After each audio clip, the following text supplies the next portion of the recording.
the summer, it is important to stay weather aware and know how to keep cool. Joining me for this week's Ask Your Meteorologist is Adam Sherwinski, and today's question is, Adam, what is a heat dome? Really, it's just a ridging high pressure. We call it a heat dome sometimes because it acts that way. It's this big area of just ridging high pressure, and really that causes headaches for us because it brings us the heat. You know, we get the hot, humid conditions, and you can already see here on the graphic there, hazy, hot, humid when you have a ridge of high pressure in the upper levels of the atmosphere. So this is about, we would say, 500 millibars, so not completely at the top of the troposphere, not completely at the bottom, right almost in the middle, maybe a little bit higher. Troposphere is where we're at. Okay, from us to the troposphere, the tropopause, and then it's the stratosphere. So all I have to do is raise my hand. Adam can read my mind at this point. I got you. But the troposphere is where all our weather happens. Okay. So basically, we're in the troposphere right now. You know, it's pretty much anywhere where a plane can fly, where our clouds kind of stop. From there onwards, then it's the stratosphere. And I don't deal with the stratosphere. Right. It's troposphere and below. Troposphere and below. Everyone's like, "Oh, did you see this in the sky?" Everyone asks me the astronomy questions. I'm like, "Look, man, if it's not from the tropopause down, I don't really do too much with it." Where do weather balloons live? They can go all over the place. That's the thing. They go to the troposphere, through up to the stratosphere, and then at a certain point they pop and then bring weather data back down. But again, that could be variable depending on the time of year. I'm going to get into too many. There's always variables. Right. So back to heat domes. We're getting off the topic a little bit. But what it is basically is a ridge of high pressure. And what's happening right now is we have this ridge just nice and sitting up over the eastern portions of the United States. Now, this is not a current model. This is not current data, but it's kind of showing what happens. When you have these ridges, you have hazy, hot, humid, gross, bleh, whatever you want to call it. And usually there's about to the north and west or to the north and east there of that ridge. And we get these in the summer times all the time. You get a low pressure system that kind of hangs out too. It brings cooler temperatures and kind of a little bit more of the wet weather.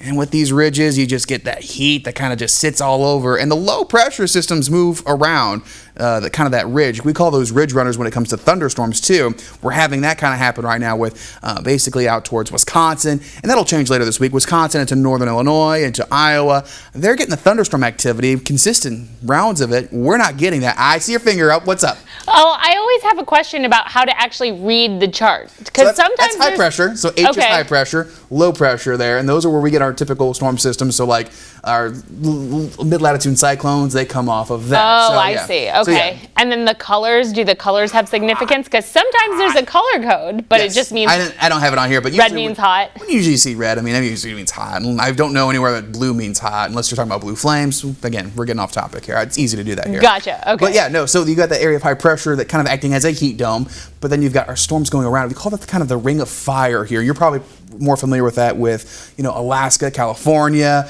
Japan. Those are part of the ring of fire when it comes to volcanic activity and seismic activity. And when it gets to like 118 degrees in the heat of the summer. Yeah, but we call it the ring of fire because, again, on the edges you have the thunderstorm activity. It's on the periphery of that ridge. I see. A little bit more in the interior. It's just hazy, hot, humid, bleh.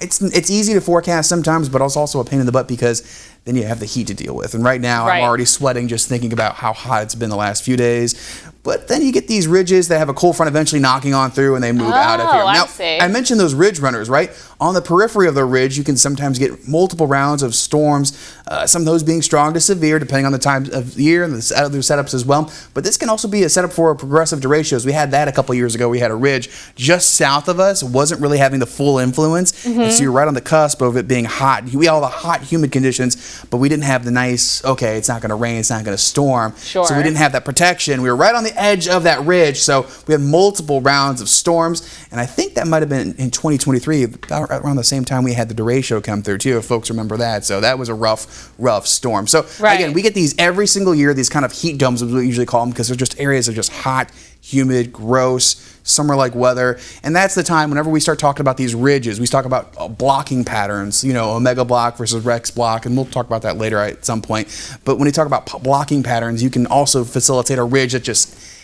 hangs out right over the middle of the country too. Sure. And again, it just keeps things toasty, which means that you got to watch out for hydration. Hydration is going to be key. I mean, you got to keep drinking water, maybe filling in with some Gatorade or Powerade, whatever your choosing is. eating lots of bananas, stuff that's really good to give you the nutrients, because you can watermelon, because you can lose those nutrients really quickly, those electrolytes. And also make sure you have plenty of sunscreen. Usually it's pretty hot and sunny. This past weekend it was hot and sunny and warm. I was at the beach, and I can tell you right now, that energy, you get zapped by the heat. Even if you're not in the heat, you're not feeling hot, you'll get pretty zapped pretty quick.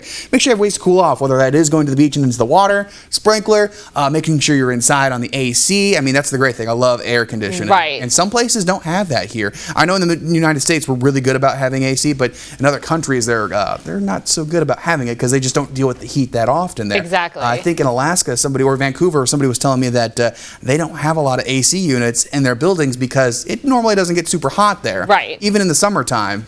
Now they're starting to see more of the heat. They're starting to feel that back in. Oregon, Washington, some of those spots in the United States usually don't have as much AC systems like here. It's like, man, when it gets hot and humid, it just kicks on. Right. And watch out for heat stroke and heat exhaustion, which I might talk about later on in the summer because it's going to get hot again. That's the thing. Everyone's like, oh, it's so hot, it's so hot. And this is just the beginning of summer.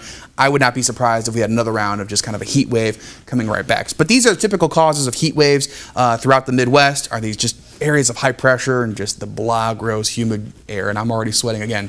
I'm sweating right now just thinking about it. Woof. I was going to say, and it's warm in here. It's warm in here. Awesome. Can I have your card so I can fan myself? Sure, there you go. Well, thank you, Adam, for all of that information. I always learn so much when you're here. I know you do too. And if you have a question for Adam, you can email him at Sherwinski@WCIA.com, or you can find us both on social media.